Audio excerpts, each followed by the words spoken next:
ayudar a la gente e intentar hacer las cosas por lo mejor posible. Mucho de lo que hay dentro de las vidas de esos pacientes es lo que le puede llevar a tener esos dolores. La vida de la persona es fundamental para el dolor. ¿Qué es el dolor? Intento siempre dejar ciertas semillitas sembradas para que mañana otro pueda ayudar. El dolor puede que me lo impida. Manipulación. A favor, en contra, esto sirve, no sirve. No solamente es el tejido o el dolor puramente físico, sino que hay mucho más. Vivir con dolor no es lo normal. Porque la vida de las personas influye muchísimo a la hora de tú tratar con la gente. ¿Cómo detecto yo para decir, vale, tengo que dejarlo que se vaya de manera natural? Tratamos con personas, no tratamos con patologías.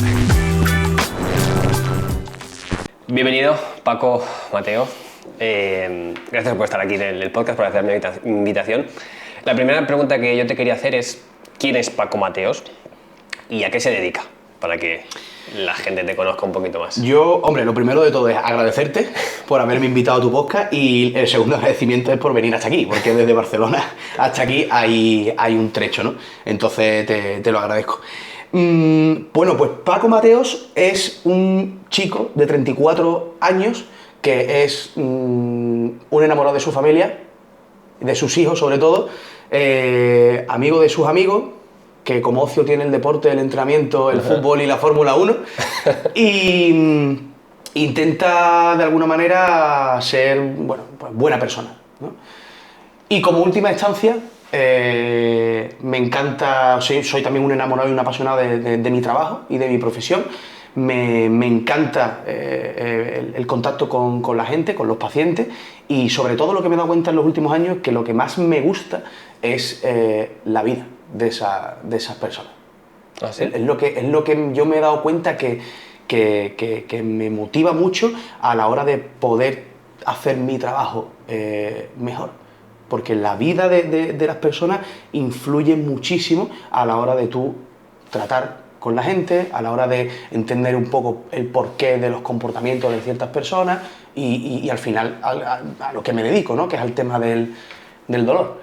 Entonces, te podría decir que soy un fisioterapeuta y podólogo más, como cualquier otro, y que lo único que quiere es ayudar a la gente e intentar hacer las cosas por lo mejor posible, y eso te puedo decir. O sea, digamos que, por lo que me has dicho ahora, de toda la parte de la vida de los pacientes, sí, es como que entiendes que al final mucho de lo que hay dentro de las vidas de esos pacientes es lo que le puede llevar a tener esos dolores. Y es lo que te hace a ti meterte un poquito más dentro de ese mundo. Influye, es que la vida de la persona es fundamental para el dolor, no porque sea el origen del dolor, sino porque son determinantes y contribuyentes que lo que hacen es aumentar o dificultar el cambio de las intensidades del dolor y sobre todo de la persistencia del dolor y del sufrimiento, que es lo más importante del dolor. Ya no el dolor en sí, porque la intensidad del dolor, o sea, el ser humano es capaz de soportar cuotas altas de dolor, muy altas. Dependiendo del contexto podemos soportar más o menos, pero podemos soportar mucha cantidad de dolor temporal. El problema no es la intensidad, sino el sufrimiento que conlleva en la persona ese dolor concreto. Y para tú entender o medio comprender ese sufrimiento por el que pasa una persona cuando tiene dolor, necesitas comprender cómo vive, en qué contexto, en qué ambiente se desarrollan las cosas, cómo aparece el dolor, cómo cambia, con qué cosas mejora, con qué cosas empeora. Y esos son al final determinantes psicosociales que nosotros los llamamos, que influyen directamente en que una persona pueda tener más o menos dolor en el mismo día, en el paso de la semana. Entonces, saber de la vida de la persona es que es fundamental. Es que si no, no puedes tratar a personas. Yeah. Pues yo tengo un lema, ¿no? O una premisa que es muy conocida en nuestro mundillo de la fisioterapia, que es que tratamos con personas, no tratamos con patologías. Total. Muchas veces lo que sucede es que el foco se pone en la patología, se pone en el tejido, en lo puramente físico, y el proceso no avanza, el paciente no cambia, el paciente no mejora. Incluso es peor porque hay pruebas diagnósticas que no diagnostican nada. Es decir, oye, mire usted, es que la prueba tampoco indica nada y no es proporcional al dolor que usted tiene. Entonces, ahí hay algo que falla. Hay algo que falla. No solamente es el tejido o el dolor puramente físico, sino que hay mucho más. Y para tú comprender eso, necesitas entender cómo se encuentra la persona, Yeah. por las experiencias que ha vivido, todo en su día a día. Es que es curioso porque es un tema que yo, que estoy metido un poco más en todo lo que es las transformaciones, pérdidas de grasa, hábitos, es algo que también intento aplicar bastante, y es curioso como con tu parte es lo mismo y que se tienen que entender así, de no todo es ese dolor o no todo es intentar buscar esa transformación, Claro. sino también mejorar esa calidad de vida o todo lo que está alrededor tuyo, porque muchas veces a mí personas me vienen, es que no pierdo grasa, o yo los veo que están súper estancados, y al final es, vale, vamos a intentar ver qué hay más allá de todo esto que estamos haciendo, de entrenar o de comer bien o de comer sano.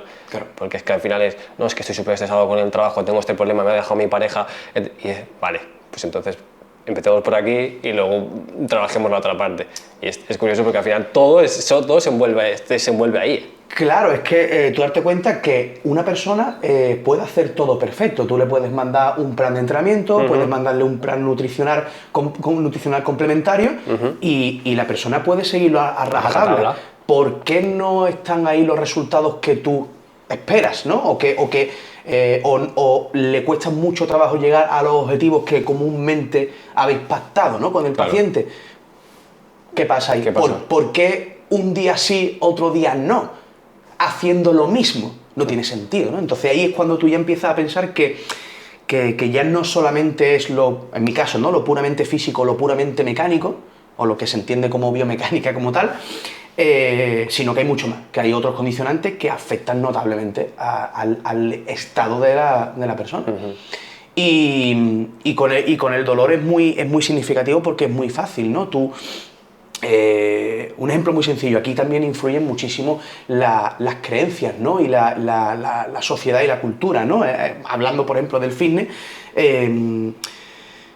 las agujetas, por ejemplo, ¿Sí? eso es dolor muscular. Dolor. Eso se traduce a dolor muscular. ¿Qué es lo que pasa? Que el significado que tienen las agujetas es positivo, Es progreso, es avance, evolución. incluso necesario. ¿Por qué? Dice, una persona que entrena fuerte y que hace ejercicio, cuando a lo mejor hace cualquier cambio en las variabilidades de entreno o hace cualquier cambio de adaptaciones de ejercicio o de lo que sea, sabe perfectamente que va a tener agujetas. Y eso es consecuencia directa de entrenar.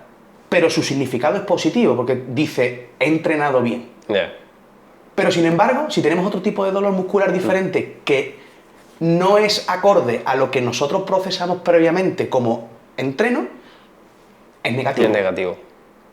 Y ahí ya entran todos los pensamientos catastrofistas que nosotros conocemos, creemos o nos ha aportado la cultura, nuestra sociedad o cualquier cosa, para poder desencadenar más fácilmente mayor cantidad de dolor, mayor hiperalgesia o un dolor más persistente en el tiempo. Al final el significado es muy clave en todo esto. De hecho, las personas, hay estudios de esto, ¿no?, que las personas que entrenan, se dedican al tema del fitness y del entrenamiento, soportan cuotas muy altas de dolor y soportan dolores posteriores al entreno, pero en otro contexto distinto no son capaces de soportar esa misma intensidad de dolor o incluso menos dolor. Yeah. ¿Por qué? Porque no lo tienen A asociado algo positivo. al entreno. Aparte que tú vas pensando que las agujetas es algo que va a pasar. Y pasa. Claro. Y del otro dolor dices, esto no se me va a ir nunca. Claro. Y no se va. Son ese tipo de pensamientos que al final te van rumiando, ya no solamente por el pensamiento en sí de decir me va a doler más o menos, ¿no?, sino porque lo primero que se te pasa por la cabeza es yo tengo que hacer cosas, yo tengo que seguir con mi vida, tengo que entrenar, tengo que trabajar, ya dependiendo del tipo de trabajo, ¿no?, que sea, tengo que lidiar con los niños, tengo que ir aquí y allí, tengo que socialmente responder a mi entorno. El dolor puede que me lo impida. Entonces, no puedo soportar este dolor, porque yo tengo que seguir haciendo mis cosas, que son necesarias para mí. El problema es un ejemplo muy antiguo, ¿no?, del libro Explain Pain, ¿no?, explicando el dolor, que ponen el ejemplo de un corte en un dedo de un pianista y un futbolista, ¿no? Sí, eso creo que lo estuve viendo en un post de los tuyos. Es el mismo corte Que a en uno el le dedo. afecta Exacto. mucho y al otro mucho menos. Al pianista le afecta mucho más porque está implicado directamente en su trabajo. Y si ese pianista, pues el fin de semana, tiene un concierto importante en cualquier sitio y no tiene el mismo tacto a la hora de teclear el piano, o tiene que hacer cualquier cosa y no puede hacerlo con la misma solvencia y habilidad por ese pequeño corte, eso va a suponer un incremento de la intensidad del dolor, por un lado, y que ese dolor pueda permanecer más tiempo, ¿no? Que ese procesamiento pueda permanecer más tiempo en el sistema. Por el contrario, al futbolista le da igual. ¿Por qué? Yo al fútbol, ¿con qué se juega? Con los pies, ¿no? Con las piernas. No supone igual. Entonces, claro, al no suponer igual, como tu significado cambia, dependiendo de la persona y dependiendo del contexto, estamos hablando que un mismo diagnóstico en dos personas diferentes son sentimientos totalmente opuestos. Entonces no puedes, que ese es otro tema, ¿no? de toda esta historia, ¿no? Que no vale todo para todos, porque un diagnóstico de lumbalgia en dos individuos, tú tienes que trabajar con esos dos individuos de manera distinta, porque cada uno tiene lo que siente, cómo siente su dolor, y luego aparte tiene sus creencias sobre ese dolor, su conocimiento propio, su repertorio clínico, ¿no? el bagaje que nosotros, terapéutico, que nosotros le llamamos, y luego aparte tiene las experiencias previas que él haya pasado con el dolor o con situaciones similares en su vida, incluso con la conciencia, ¿no? Y ya luego va a depender también mucho la profesión que hemos dicho ahora también. De la cultura, de la religión, de la demografía. Sabemos perfectamente que una musulmana no padece igual el dolor que una caucásica, o sabemos que una oriental es totalmente distinta a una persona africana. ¿Eso por qué? Y religiones. Por las creencias, decías, ¿no? Bueno, más por la cultura. Cultura y religión. O sea, para lo que a muchos grupos étnicos el dolor es positivo porque está asociado a, de alguna manera, a nivel religioso, a esa salvación. Como que tienes que pasar por ahí para... Exacto. En otro tipo de grupos étnicos o demográficos es todo lo contrario, es muy negativo. Por ejemplo, en nuestra religión cristiana el dolor se asocia directamente al destierro. Tú has hecho esto mal, ahora vas a pagar por ello y vas a sufrir.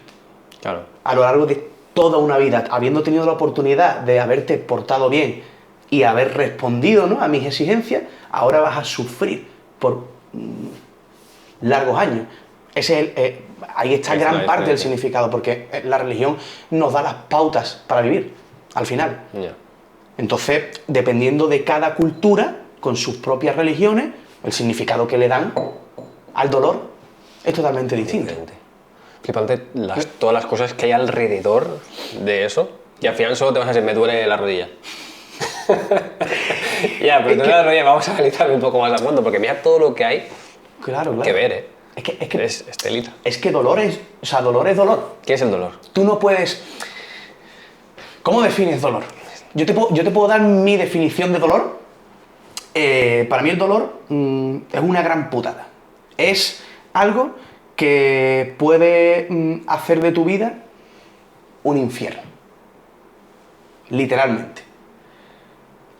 Si te digo la definición de dolor, por ejemplo, de la IAPS, ¿no?, que es la Sociedad Internacional de Estudios sobre el Dolor, dice que es una experiencia sensorial emocional desagradable asociada a un daño real o potencial, o descrito en términos de dicho daño. Real o potencial, es decir, que puedes tener daño en el tejido o no, pero al final puedes tener dolor igualmente y ser una experiencia. Eso fue una definición en 2020, que ya se ha desarrollado en el paso de los años, pero que a mí me parece incompleta, porque intervienen muchos más factores que no solamente el de si hay daño o no lo hay. O sea, daño potencial me refiero a un daño procesado, ¿no? Sería como un daño no ficticio, porque yo siempre digo que el dolor es muy real, independientemente de si hay daño o no lo hay, pero es un dolor por procesamiento. Pero ¿te refieres a creado por lo que yo piense o algo así? No. No, es un dolor por cómo el sistema procesa una situación de alarma. Vale. Entonces, por eso es potencial. Pongamos un ejemplo para que se pueda entender. Por ejemplo, una situación muy sencilla, las fobias. Vale. ¿Vale? Tú te pones en un puente, miras hacia abajo y hay una persona que le causa un pánico terrible y eso genera unos síntomas físicos en la persona, pero tú, sin embargo, puedes asomarte y no tener ningún tipo de problema. Eso es un ejemplo muy... bueno, pero se entiende. Muy loco, ¿no? Pero pasa mucho, ¿no? El tema está en que está incompleta porque el dolor, la experiencia de dolor es única de cada individuo y es intransferible. Es decir, yo no puedo sentir lo que tú sientes cuando tú tienes dolor. Yo puedo entender tu situación, pero no me puedo poner en tu pellejo, ¿no? Que eso es la conciencia. Yeah.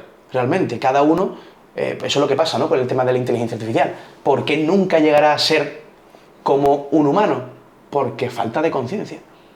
Le falta la conciencia. La conciencia, a lo mejor podríamos dividirla pedagógicamente en tres partes, ¿no? Sería la conciencia, que es lo que tú ser consciente de tu propia realidad.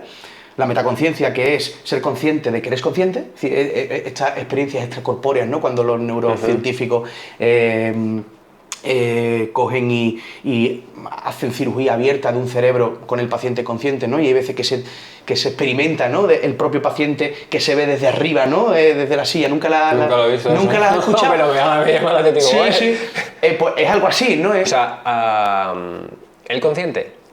Claro, hay neurocirugías que se están haciendo con el paciente consciente para ver, sobre todo es para ver la eficacia de la cirugía, para preservarle al paciente todas sus capacidades cognitivas. Que no solamente motóricamente el paciente funcione bien, que no solo el paciente hable correctamente, sino que pierda lo menos posible las interacciones personales con respecto al mundo que le rodea. Por eso se hace consciente. Hostia. Es una auténtica pasada. Es una locura, Pues la metaconciencia final es eso, ¿no? Es verte un poco desde fuera, ¿no? Es ser consciente de que eres consciente de las cosas. Y luego el yo más profundo, que es el ser más íntimo, ¿no? Es la identidad más personal tuya, ¿no? Eso se podría resumir lo que es la conciencia, pero es una máquina, jamás podría tener eso. Y en el dolor influye mucho eso, ¿no? La conciencia de cada persona. ¿Qué ha vivido la persona a lo largo de su vida para sentir el dolor como lo siente y comportarse como se comporta cuando tiene dolor? Pero podemos ser mucho más fuertes al dolor. O sea, ¿no? Nos podemos como acostumbrar a ciertos dolores. Al final, yo, para poner ejemplos de lo que podemos ver hoy en día, lo que decías durante también el entrenamiento, porque al final yo puedo aceptar una intensidad de un entrenamiento muy alta, que es un dolor muy alto para otra persona, pero para mí es flojo. Y ahí hay una diferencia. Luego, por ejemplo, de las duchas frías. Hay duchas frías ahora mismo que es dolor, porque al final, depende de dónde te metas, es un dolor que hay gente que lo puede aceptar y gente que no lo puede aceptar. Pero podemos trabajar para hacer esa brecha de dolor mucho más grande, o sea, para aguantar mucho más, ¿no? Por supuesto, todo se puede trabajar, todo se puede entrenar y hay muchísimas herramientas a diferentes niveles que tú puedes aportarle a las personas o a los pacientes para que vayan mejorando en su proceso de dolor. Lo único que tú no puedes asegurar nunca es si el dolor desaparecerá, porque el dolor, otro debate interesante, es si el dolor se olvida, si el dolor desaparece definitivamente. Y lo que hemos visto es que a nivel de estudios en neurociencia se ha visto que el dolor puede ser cero durante largos periodos de tiempo, pero que el dolor no se olvida, porque entra mucho en juego lo que es la memoria y el aprendizaje, ¿vale? Que es una zona del cerebro que es subcortical, es decir, una zona más primitiva, donde esas experiencias desagradables se largan en la memoria, se guardan en la memoria a largo plazo. Entonces, ¿qué es lo que ocurre? Que nosotros podemos debilitar los enlaces de esos aprendizajes que tú has hecho. Es decir, para que se entienda, ¿no? Tú imagínate que nosotros tenemos en el cerebro muchísimas cantidades de neuronas, ¿vale? Y toda esa cantidad de neuronas forman grupos de neuronas. entre sí, ¿no? Y esos grupos de neuronas tienen lo que se llaman neurotag, ¿no? Que son, yo cuando se lo explico a los pacientes, son como pequeños conceptos, ¿no? Un grupo de neuronas forma un concepto, otro grupo de neuronas forma otro concepto, y así, ¿no? Sucesivamente. Entonces, cuando tú tienes una experiencia desagradable, normalmente esos grupos de neuronas, cuando tienen células miembros entre sí, lo que hacen es conectarse con mayor facilidad una vez que tú has desarrollado la primera experiencia desagradable. Pongamos el concepto de dolor, el concepto de impacto y el concepto de correr y el concepto de rodilla. Me lo estoy inventando, ¿vale? Vale. Cuando tú tienes dolor corriendo, automáticamente el sistema, ¿qué es lo que hace? Bueno, lo que hace siempre toda la vida, ¿no? O para lo que está hecho, que es, de alguna manera, generar mecanismos protectores. ¿Por qué? Porque o sea, en el cerebro también no hay solamente neuronas, ¿no? Sino células gliales que se encargan, es el sistema inmunitario neuronal.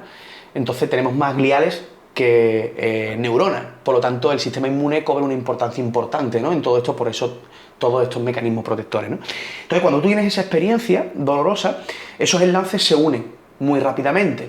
Dependiendo cuál sea el comportamiento de la persona, cuántas veces se repita esa experiencia y cómo la vive esa persona, esos enlaces cada vez serán más fuertes entre sí, la experiencia será más viva.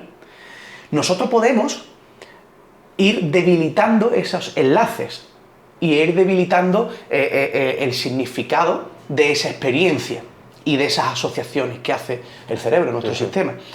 Pero seguramente nunca se olviden. En algún momento podrá aparecer cuando a lo mejor el contexto o algún factor pueda desencadenar ese recuerdo y se evoque desde la memoria a la zona cortical, a la zona consciente, esa información y se reproduzca la experiencia de dolor nuevamente. Por eso hay pacientes que se recuperan y al X vuelven. ¡Ostras, me duele otra vez! He sentido las mismas sensaciones que notaba hace un año cuando tal. Claro, pero ¿qué hay? El mensaje importante de todo esto que es que tú lo que le dices al paciente es que vas a intentar ayudarle a conseguir una mejor calidad de vida, pero nunca cero dolor, porque nunca sabes esa persona cómo irán sucediéndose las situaciones para que sea 0, para que sea 2 o para que no aparezca y a X tiempo vuelva a aparecer. No, de hecho, yo lo he vivido en experiencia propia personal. Yo soy paciente de dolor crónico, me considero paciente zona lumbar. A mí me venía a diagnosticar una espondilolistesis lumbar, L4, L5, y lo pasé muy mal porque la me cogió joven, en una época de 20, 21 años, 3 años me duró eso, y me quitó prácticamente de todo. Yo pasaba semanas en cama, yo estaba trabajando y me bloqueaba, me quedaba pillado, ¿no? Como dicen los pacientes cuando tienen dolor lumbar, te quedas ahí, esas lumbalgias, y tenía que irme una semana a casa, medicado, incluso pinchado los primeros días, me quitó del deporte, entonces yo lo pasé muy mal. A raíz de ahí, cuando lo que yo tenía en pruebas diagnósticas no era tanto como para las veces o la frecuencia con la que yo tenía, el dolor que yo sentía o la incapacidad que me generaba, o sea, no era proporcional. Entonces ahí es cuando empecé un poco a meterme en este mundo, porque digo, me falta algo, no entiendo. Claro, porque siempre como que tienes todo cubierto, ¿no? O sea, al final entrenas, te cuidas, haces todo, pero tienes ese dolor lumbar. ¿Por qué está ese dolor lumbar ahí? Es decir, como una persona joven que entrena, que se mueve, que tiene un trabajo aparte dinámico, tiene este dolor. Y luego en pruebas tampoco es tanto el daño o la lesión, ¿no? O lo que hay, o lo que aparece en las pruebas, ¿no? Y tampoco nadie te dice nada. Nadie que para ti es autoritario o referente, como la imagen de un médico, ¿no? No te dice nada. No, sí, espondilolistesis, ¿vale? ¿Y qué? ¿Qué hago? Y perfecto, si a mí puede darme igual lo que tenga, pero ¿cómo puedo salir de esto? ¿Qué es lo que a mí me importa? ¿Cómo puedo retomar mi vida normal? ¿Cómo puedo volver a sociabilizar sin estar pensando continuamente en que me va a doler la espalda, o en que me duele, o en que si me siento aquí, o si hago esto o lo otro, si me agacho, me va a doler? ¿No? Esa es la cosa, ¿no? Es que lo que tiene que entender la gente, que a veces esto cuesta, es que vivir con dolor no es lo normal. No es lo normal. O sea, que cada 2 por 3 me duele el hombro, cada 2 por 3 me duele la espalda, cada 2 por 3 me duele la rodilla, no es lo normal. O sea, tenemos que intentar ahí pues solucionarlo. ¿Y tú qué es lo que has detectado que te lleva otra vez a ese dolor? Porque si dices que es crónico y que puede venir en función de todas esas cosas que estén ahí conectadas, ¿qué es lo que Claro, te hace saltar la...? yo lo tengo muy claro porque yo ya, lógicamente, en mí lo tengo muy Sí, lo trabajado, tienes ¿no? Y muy trabajado. estudiado, ¿no? A mí lo que... el factor o los factores que desencadenan la aparición de síntomas es el estrés. O sea, cuando yo tengo una época donde me vienen cosas y no sé de por dónde me vienen, o a lo mejor voy más acelerado porque tengo que ir más acelerado, incluso un ejemplo muy sencillo, en consulta, si voy tarde con los pacientes, voy a lo mejor 20 minutos tarde, que me pasa mucho, porque yo hablo mucho, me gusta explicar mucho a los pacientes y dejar las cosas, por lo menos que se vayan con las ideas un poquito más claras de con lo que vino, ¿no? Entonces, eso al final requiere tiempo y tarda un poco más. Cuando me veo que voy con prisas y voy tal y se me mezcla ese poquito de ansiedad con la tensión y el estrés de la rabia, ahí siempre empiezan los síntomas. ¿Qué es lo que ocurre? El problema, yo no tengo ningún problema, tengo totalmente aceptado que yo tengo dolor lumbar.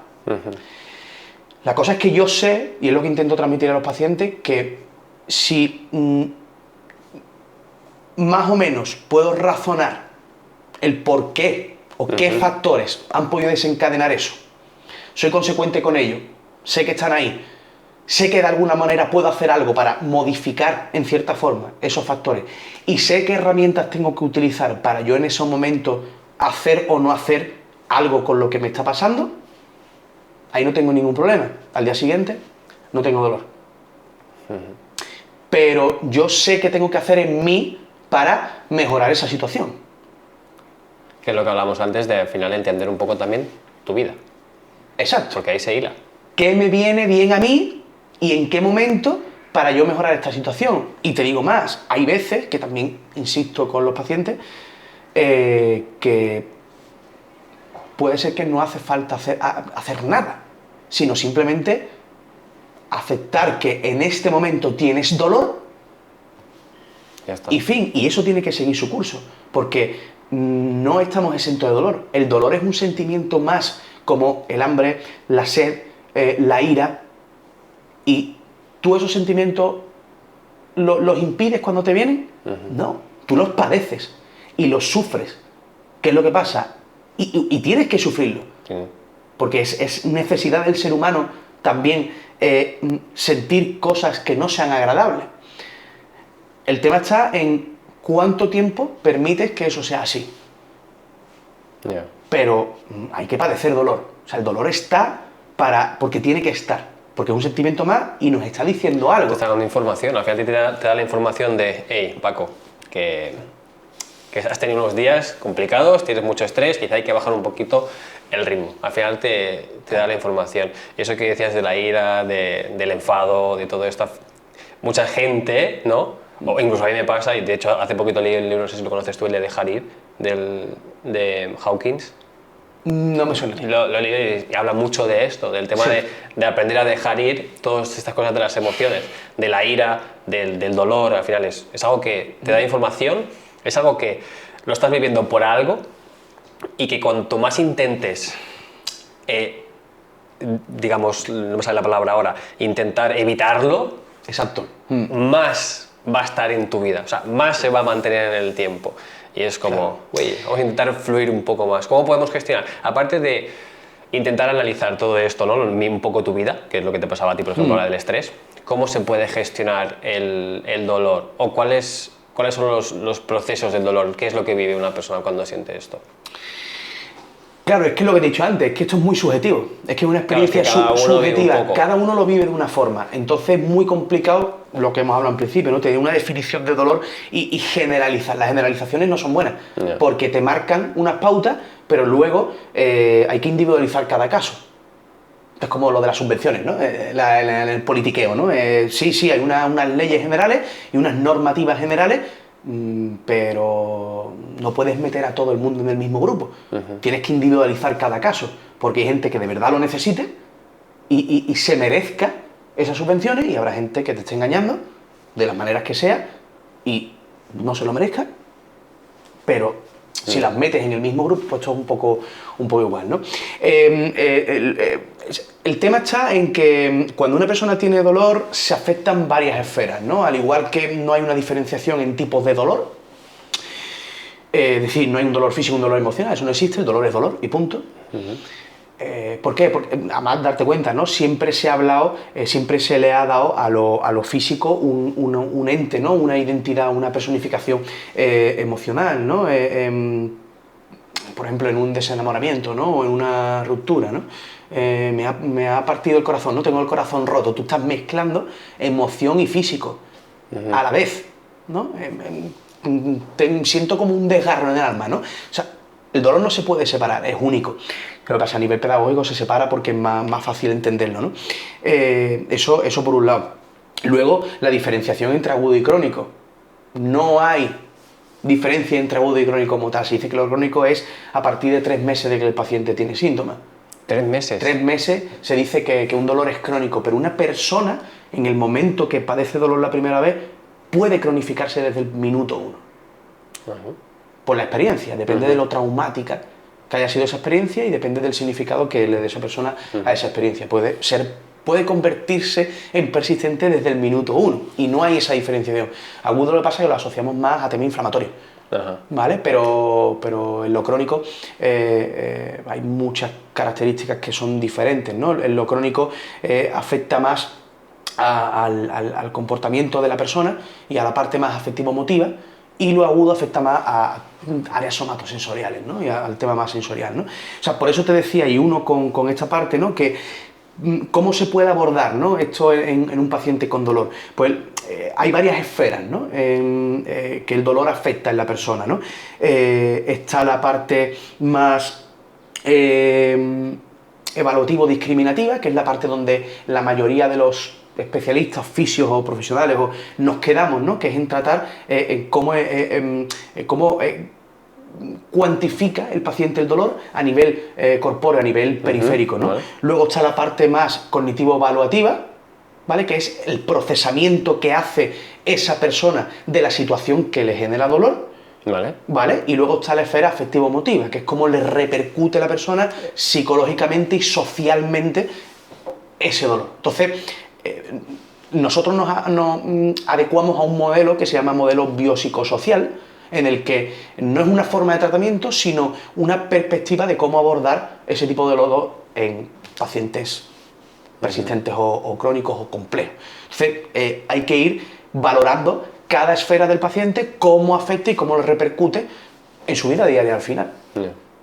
Y esa es un poco la forma que nosotros tenemos de poder abordar este tipo de pacientes. Luego ya cosas específicas, herramientas, ya es individual de cada uno. No, lo que decía, que al final luego sí estará esta parte más general y luego cada uno pues tendrá un poquito más de especificidad para cada caso. Exacto. Lo que decías antes es que tú puedes dejar de tener dolor de manera natural.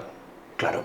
Pero, digamos, ¿cuál es la franja o cómo detecto yo para decir, vale, tengo que dejarlo que se vaya de manera natural? No sé si me llego a explicar. Sí. No sé si me entiendes. ¿Cuándo sé yo que se vaya de manera natural y es algo que puede ir pasajero? ¿O cuándo realmente tengo que ir a visitar a alguien y decirle, oye, tengo un problema más grave? Lo primero de todo es que tú puedas evaluar de manera racional el porqué de ese dolor. Es decir, qué causas posibles, ¿no? Eso son hipótesis diagnósticas, qué causas posibles hay para que tú tengas ese dolor. Si hay un dolor que aparece después de un entreno fuerte, o de hacer algún gesto, o de hacer alguna cosa, eso puede ser normal. Vale, eso sí que se puede ir natural. Eso es algo natural, ¿no? El proceso de dolor funciona de... Tú tienes un estímulo externo normalmente, ¿no? Un estímulo externo desencadenante con supuesto daño, ¿vale? Del tejido a nivel tisular. Hay un proceso inflamatorio, un proceso inflamatorio, regenerativo, remodelativo del tejido, y el tejido cura sin ningún tipo de problema. Independientemente de hagas lo que hagas, cuando tú tienes un daño, el tejido va a sanar. Porque es el proceso. El cuerpo, el organismo, es capaz de recuperar los daños en mayor o menor medida, ¿no? Pero cuando ese tejido sana y recupera, ya no entramos en cómo sana, pero sana, ¿vale? el dolor va a descender, va a tender a ir a cero, porque si el tejido recupera, el dolor tiende a cero. El problema es que ese dolor persista en el tiempo una vez ya cumplido el periodo o la fase de recuperación del tejido. Cuando ese dolor se mantiene, después de eso, hablamos que es un dolor que está más asociado al sistema nervioso. Vale. Siempre está asociado, pero con más hincapié ahí, ¿vale? Entonces hay que hacer esa diferenciación importante. Pero todos los procesos que sean normales y tú detectes que la consecuencia tiene un origen más o menos entendible, lo normal es que tiendas a que pase una semana. En el trabajo tú tienes que entregar un proyecto, vas tarde, o te ponen una serie de exigencias, o te la pones tú, ya como sea, ¿no? Y tienes una semana de mierda. Y te levantas por la mañana y dices, ¡guau! Tengo el cuello, contractura, tal, dolor, no lo puedo mover. Es la almohada, es el colchón. Ahí tienes que ver realmente, tienes que ser objetivo, porque el ser humano hace relaciones de significado y de sentido lo más fácil posible. Sí. No se complica, ¿vale? Lo primero que asocia y que liga es lo más fácil. O lo que más sentido tiene para él. A partir de ahí tu realidad la vas a formar en base a eso. Pero si esas premisas son erróneas, tu realidad es equívoca. Entonces puedes estar muy confundido y puedes hacerte unas creencias erróneas y lo que tú crees que tienes que hacer para lo que te pasa también puede ser erróneo y por eso no funciona, ¿no? Pero cuando eso ocurre tú tienes que valorar realmente, oye, ¿cómo me encuentro yo? ¿Cómo estoy? ¿He tenido una semana de mierda? Puede ser que tenga este dolor por esta semana de mierda o por este día de mierda o porque mi jefe me ha dicho que voy mal o no sé qué, no sé cuánto, ¿no? Esas cosas también tienes que caer porque también no todo el dolor tiene origen puramente físico. Entonces, ahí tienes que ser consciente en esa primera parte, que también tienes que dejar pasar, pues si tú vienes con un proceso de estrés puntual, que no es malo, que el estrés no es malo, el estrés es muy positivo porque te ayuda a estar mucho más atento, a tomar decisiones más rápidas, a ser más intrépido, ¿no? A arriesgarte más, es fundamental. Entonces, cuando va por ese camino, no pasa nada que tengas dolor. Vas a tener un día, dos, con más molestia, pero según tú vas volviendo y esos contribuyentes van disminuyendo su intensidad o su agresividad, el dolor posiblemente vaya normalizándose. Otra cosa distinta es que ese dolor, quitando ya o normalizando los contribuyentes que en principio te originaron, ese dolor persista. Entonces, a lo mejor ahí habría ya que abordarlo, porque ya está durando más tiempo de la cuenta y ya está empezando a limitarte en tu vida, como tal. O que desde primera instancia, cómo sientas tú ese dolor y cómo interpretes tú esa situación sea muy traumática o excesivamente amenazante. Es decir, algo que puede ser algo normal para la gran mayoría, para ti es un mundo. Entonces, ahí es cuando también se podría abordar ese tipo de paciente en ese momento. ¿Por qué? Porque sabes que de esto pequeñito, esa persona está haciendo un mundo enorme. Entonces hay que ver por qué esa persona concretamente con esto está haciendo un mundo. Entonces ahí es cuando entra... Pues que hay que analizar claro. Bueno, sobre todo es como que hay que aprender a conocerse. O sea, te tienes que conocer y tienes que escuchar mucho. Sí. Porque al final todas estas partes, tener en cuenta todos estos factores que pueden influir en que te duela cualquier cosa.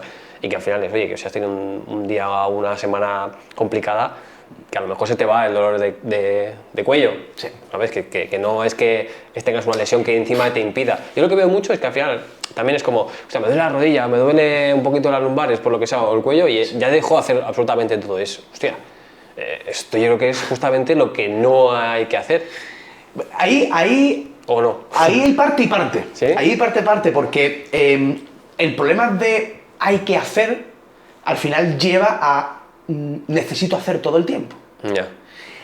La sociedad y el individuo, 50-50, creo yo, pues bueno, 60-40, depende, ¿no?, del individuo. La sociedad al final nos está llevando por unos derroteros en el que para mejorar nuestra calidad de vida, o eso nos dicen, necesitamos hacer más. O mejorar en lo que sea, o ser más buenos en tal, o optimizar no sé cuánto. Eso al final ya no es por la cantidad de trabajo que tú dediques, sino es por la autoexigencia que te genera excesiva, autoexigencia negativa que te genera todo ese tipo de procesos para llegar a ese punto que te marca alguien. Cuando tú llegas a esa autoexigencia máxima, si aparte eres una persona muy cuadriculada, excesivamente controladora, que no pone jamás en la vida un pie en una zona de incertidumbre o de caos, eres una persona que por ello tienes una autoestima que tambalea, falta de confianza. Se está haciendo un cóctel molotov brutal. Claro, ¿qué es lo que ocurre? Que es más, porque necesito que la sociedad me avale como persona para yo estar integrado o integrada dentro de la sociedad. ¿Eso qué es lo que provoca? El famoso burnout, que es el agotamiento, la quemazón, el desasosiego incluso ya ya no sabes qué hacer más. Entonces, hay un problema en la rehabilitación, en la fisioterapia o en el tratamiento del dolor, que es ese, ¿no? Que hay una tendencia a, no, tú tienes que hacer todo lo que puedas, tienes que entrenar, tienes que moverte, da igual, como sea, todo lo que puedas, que eso te va a ayudar a quitarte el dolor, o no, o no, porque a lo mejor es mejor hacer menos durante un pequeño periodo de tiempo, una fase, tranquilizar el sistema, porque si tú vas en un modo de hiperexcitación constante, hacer más es contraproducente. Pero que no quiere decir que hacer más, por ejemplo, de movimiento, entrenamiento, sea lo perjudicial, sino lo perjudicial es todo lo que envuelve eso, el hecho de querer hacer más. Claro, o sea, es todo lo otro, o sea, es todo el estrés que te lleva el hecho de querer hacer más, no el hecho de moverte más. Claro, querer hacer más porque el mensaje que tú recibes del mundo es haz más, porque va a ser mejor. No, ahí estamos muy equivocados. Y el tema del ejercicio también es relativo, porque la tendencia está en, no, tú entrenas fuerza, que como sea, vas a mejorar. Y hay muchos casos en los que hay alteraciones en los procesos medulares de los pacientes con dolor, que en vez de que el ejercicio sea una herramienta que genere hipoalgesia, inducida por el ejercicio, es decir, una hipoalgesia es reducción del dolor, lo que hace es aumentarlo, porque su sistema medular se ha adaptado a la situación y lo que hace es que de ese mismo estímulo, lo que hace es potenciar la información de potencial daño y genera el efecto adverso, que es mucho más dolor. Entonces, claro, está generando lo contrario, que es una hiperalgesia. Si tú mandas el mensaje a un paciente complejo, que tiene ese tipo de alteraciones en su sistema nervioso central, que para saberlo tienes que hacer ciertas pruebas y evaluar, y tú le mandas ese mensaje, es que al final lo que se está haciendo es que ese paciente tenga más rechazo a el movimiento y el ejercicio, que sabemos que en principio es saludable, pero aparte le estás metiendo un catastrofismo añadido a su experiencia de dolor. O sea, no sabemos el daño que podemos hacer hasta que no vemos realmente las circunstancias del paciente cuáles son. Pero los mensajes, lo que te he dicho antes, son generalistas. No individualizan cada caso. Bueno, es que al final para esa persona estás diciendo tienes que entrenar, tienes que hacer esto porque te va a solucionar el problema, y encima él lo va a hacer con todas las ganas y ve que el problema va a peor. Y al final es como que se empieza a morder todo y es que está pasando, la frustración entra, más dolor incluso, o sea... Claro, más dolor, más frustración, más incapacidad. El círculo es una retroalimentación positiva, que se llama. El dolor es una consecuencia, ¿vale? Es una respuesta, un output del sistema. ¿Qué es lo que pasa? Que en muchos casos, en la gran mayoría de los casos, esa misma salida sirve como estímulo de entrada nuevamente en el sistema, entonces favorece la potenciación del círculo doloroso. Cada vez más, y lo vas potenciando, hasta que el dolor puede ser insufrible. Vamos, de hecho, ayer estuve hablando con una paciente, ¿no? Online, ¿no? Ha llegado hasta considerar que su casa es una cárcel. ¿Qué su? Que su casa es una cárcel, porque lo que hace es levantarse, cama, el día que puede sale 10 minutitos a andar a la calle, pero se tiene que volver y pues meterse en la cama, y ha llegado a vender su casa. Una casa que ella y su marido la han formado desde muchos años, como decimos aquí en Andalucía, no le falta un pereí a la casa, están enamorados de su casa, pero el dolor y todo lo que envuelve a esa persona, el dolor, la ha condicionado hasta el punto de vender su casa.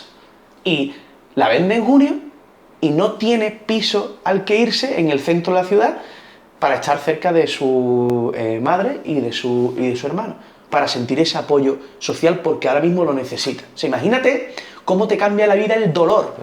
Una casita en un pueblecito a media hora de una ciudad, jardincito, 2 plantitas, tu casa feliz, a gusto. Y que tampoco sabes si luego, haciendo esa gestión, te va a solucionar el problema, o sea, si vas a tener menos dolor. Lo que pasa que es como que lo estás asociando solo a esa parte. Necesita un cambio, ella necesita un cambio en la vida por esa esperanza, ¿no? De decir, no sé qué va a pasar, no sé si va a ir a peor, yo no puedo seguir en esta situación, pero por lo menos voy a ir cerca de mis seres queridos porque necesito ese apoyo.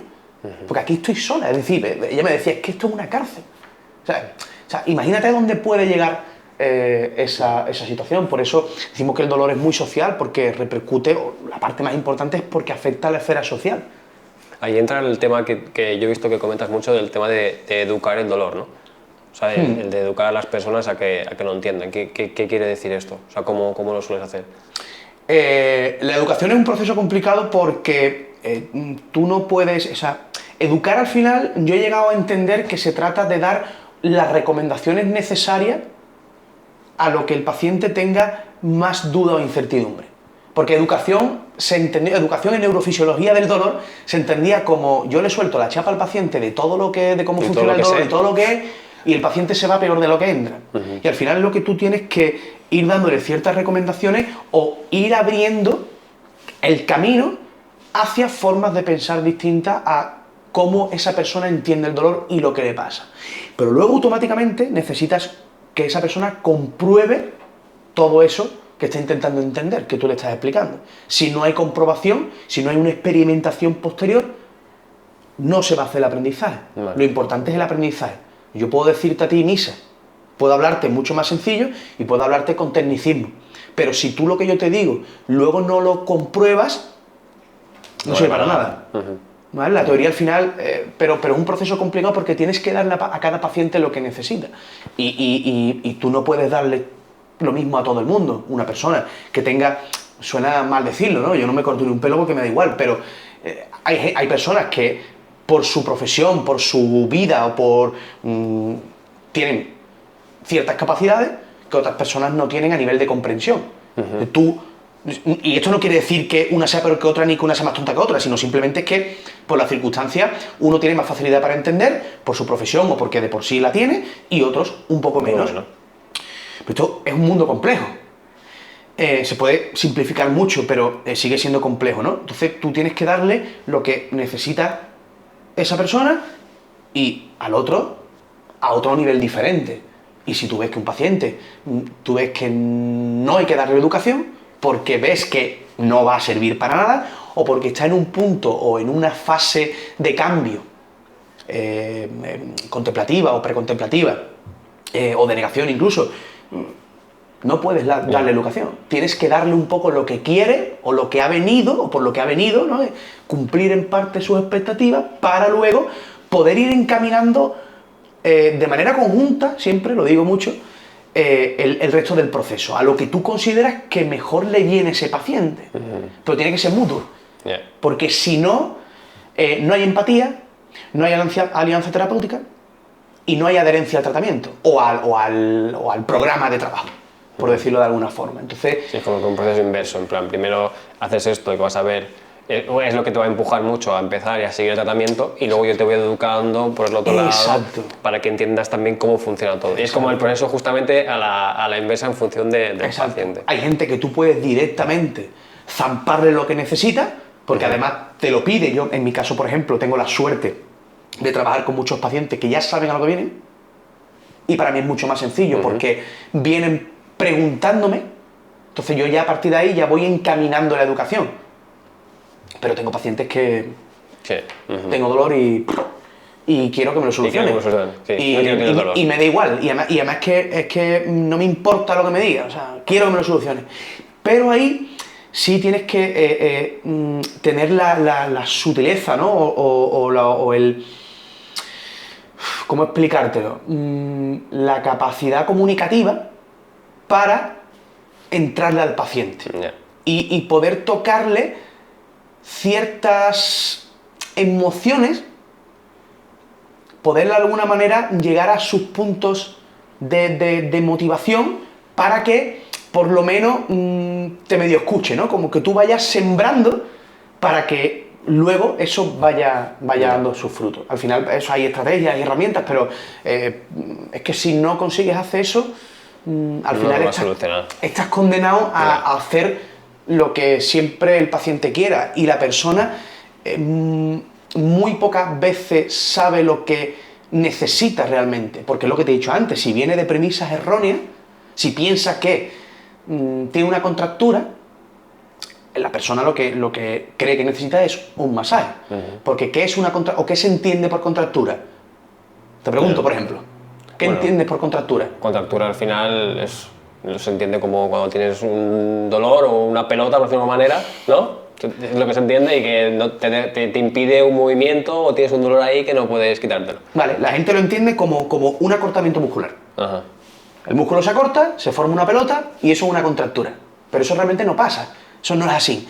Pero ¿qué es lo que ocurre? Que si tú vienes de esa premisa, Claro. de base, si yo tengo el músculo corto, para recuperarlo, lo que tengo que hacer que es relajarlo, ¿no? Estiramiento. Estiramiento. Primer error. Pero por más INRI, si yo tengo una contractura y si tengo el músculo corto, lo tengo que tener rígido, duro. Masaje. Para suavizarlo, ¿qué es lo que debo hacer?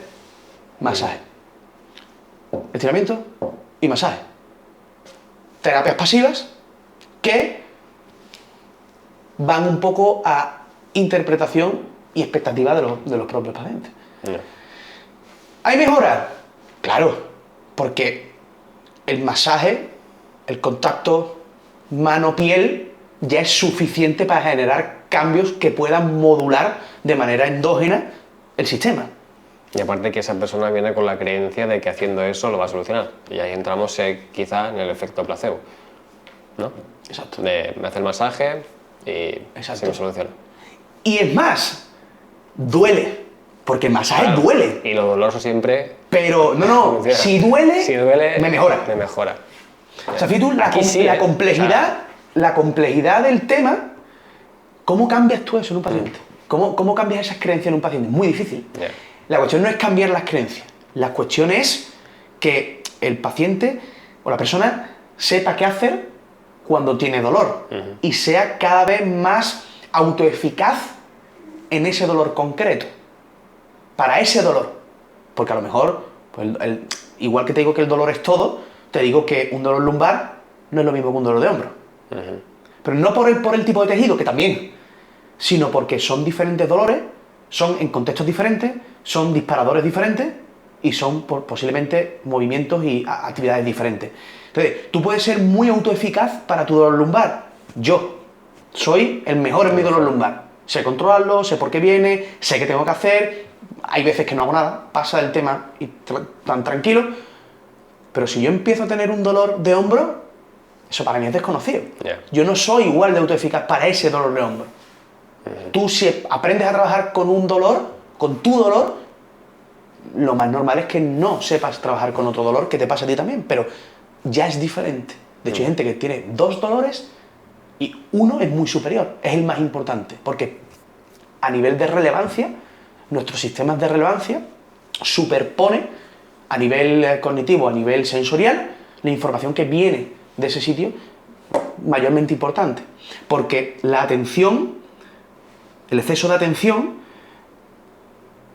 viene por el significado y la relevancia que cada persona le da a lo que le pasa. Ahí es donde entra la hipervigilancia.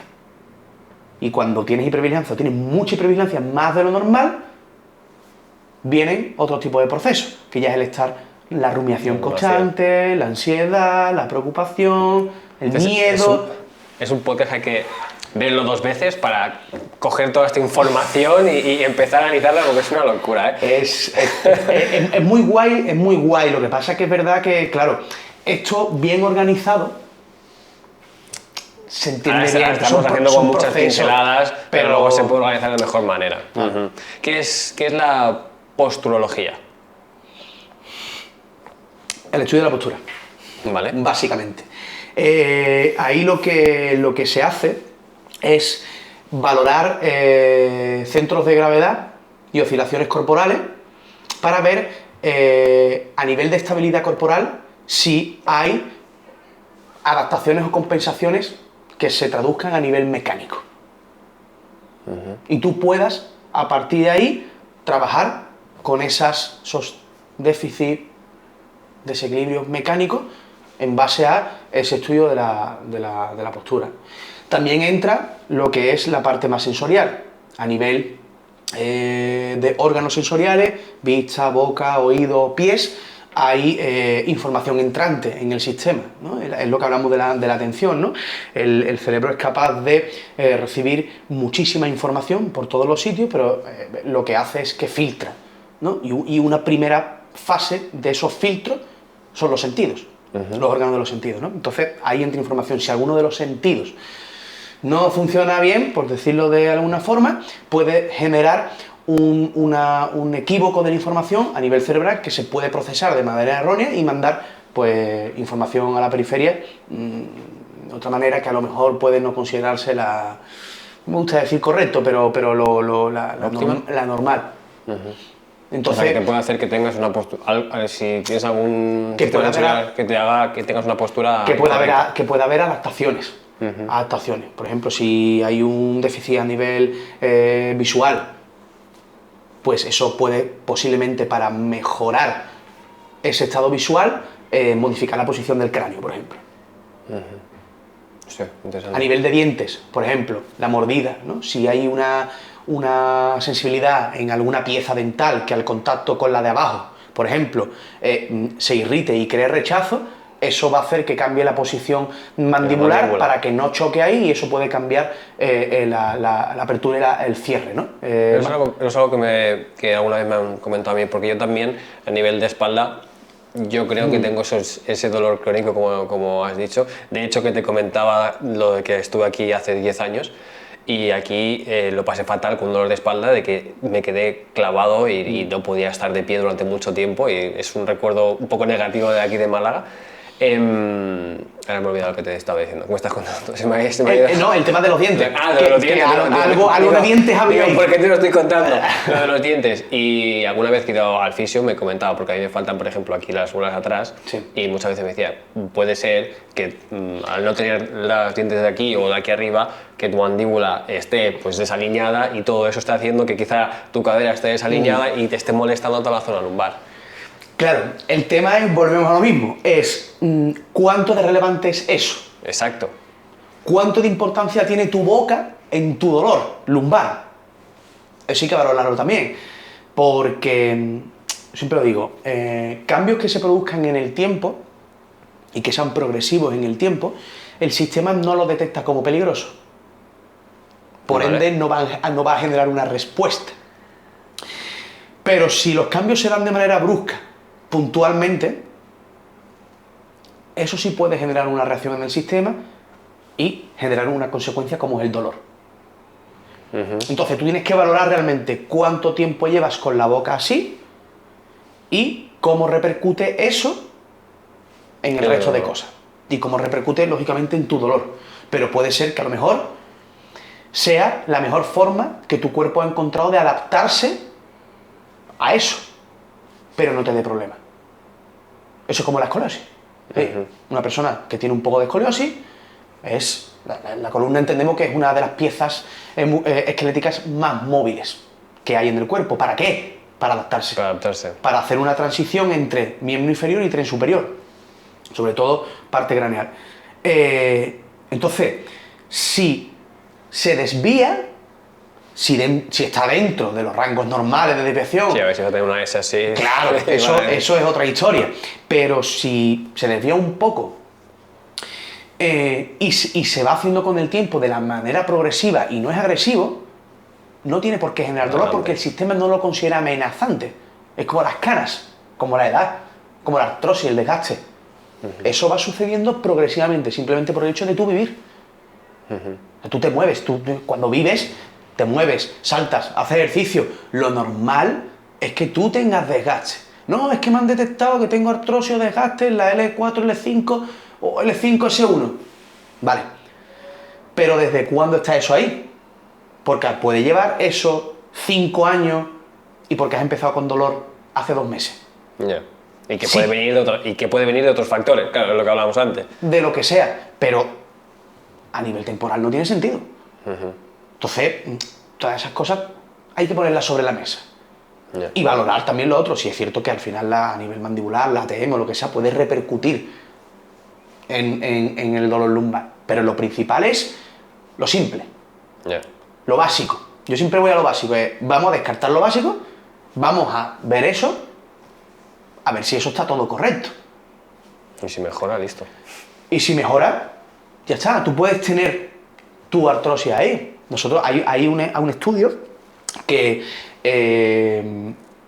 refleja, o sea, un grupo de pacientes, ¿no? De personas, un grupo bastante amplio, que le hacen resonancia magnética a nivel lumbar. Pues la mayoría de los estudios se hacen a nivel lumbar, pues la zona posiblemente a lo mejor más fácil de medir, ¿no? De cuantificar y cualificar, ¿no? También el dolor lumbar es primera patología mundial. Sí. Hay más gente.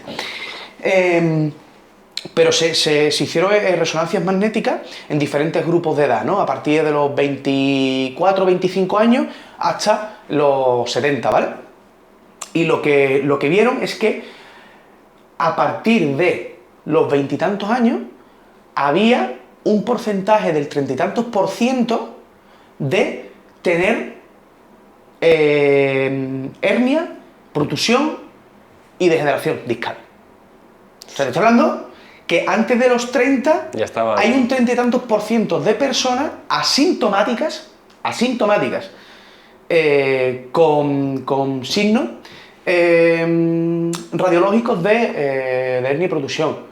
Es que tú llegas a los 50, 40 y tantos y el porcentaje es un 70 y tantos %. O sea, personas con 40 y tantos %, lo normal es que tú hagas una resonancia y te encuentres con signos de desgaste, protusión, tal. Y son asintomáticos. Que es verdad que si tú tienes una hernia o una protusión, tienes mayor porcentaje de padecer síntomas. Pero puedes no tenerlos.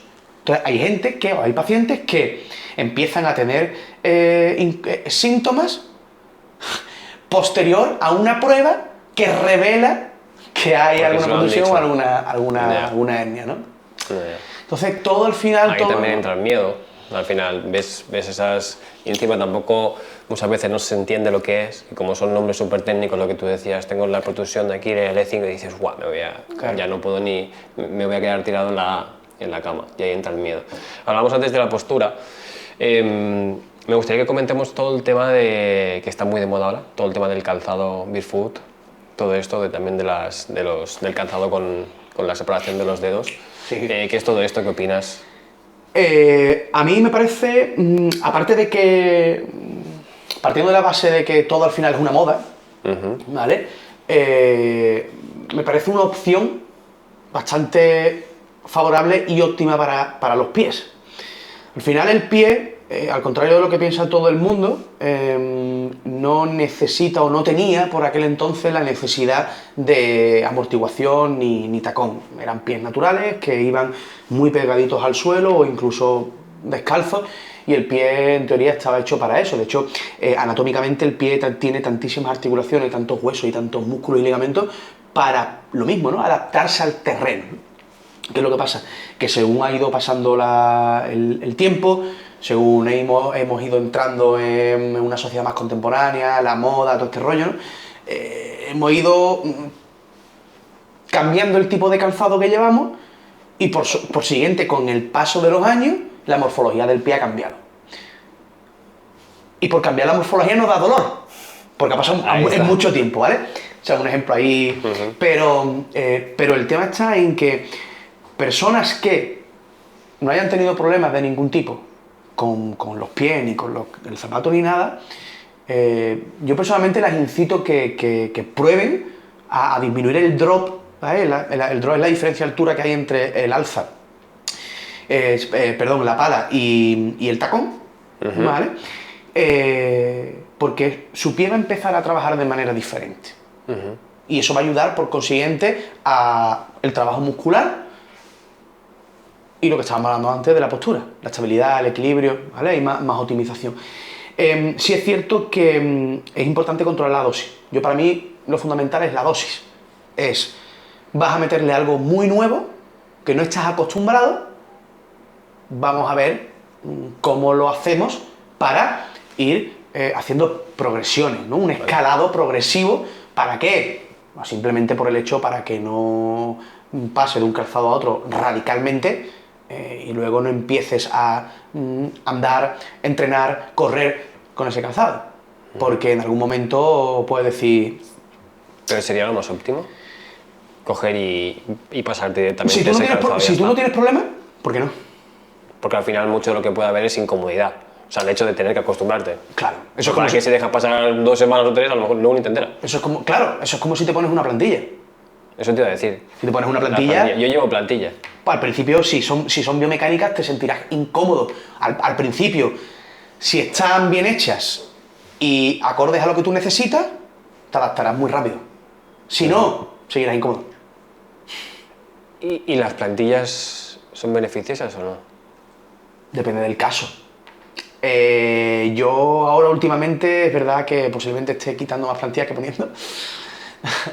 Eso al final es echarte un poco tierra encima, porque claro, yo soy podólogo, ¿sabes? Entonces, el podólogo que se dedica a la biomecánica y a la posturología, lo único que conoce, ¿no? o tiene de herramienta para ayudar a sus pacientes es la plantilla. Entonces, un podólogo, cuando tú vas, lo que puede hacer es ponerte una plantilla. Lo más visual, ¿no? Digamos, o lo que más efecto te puede dar es la plantilla. Es que no puede hacer otra cosa. ¿Qué hace un podólogo? Te pone una plantilla, ¿no? O sea, no hay otra. O decirte, no te hace falta plantilla, ¿no? En muchos casos sería lo honrado, ¿no? O lo moralmente correcto. Pero eso es como si tú vas al traumatólogo. Y el traumatólogo, ¿qué va a hacer? ¿Qué herramientas tiene para ayudarte? Medicación, infiltraciones, cirugía y si acaso te manda al fisio, ¿no? De vez en cuando. Ya. Pero cuando yo sé que la plantilla puede beneficiarme o no? O sea, ¿en qué punto? Si tú, por ejemplo, te ponen una plantilla y tú estás incómodo y no te adaptas a ella, fuera. Es que no te hace falta. No te hace falta o no es lo correcto. No es el tipo de trabajo correcto. Porque la plantilla biomecánica trabaja mucho a nivel local, a nivel de pie. Si tú no tienes cosas raras en los pies, si no tienes ciertas deformidades que te generen dolor, una plantilla biomecánica lo que hace al final, parece una locura, ¿no? Pero lo que hace al final es limitarte movimientos del pie.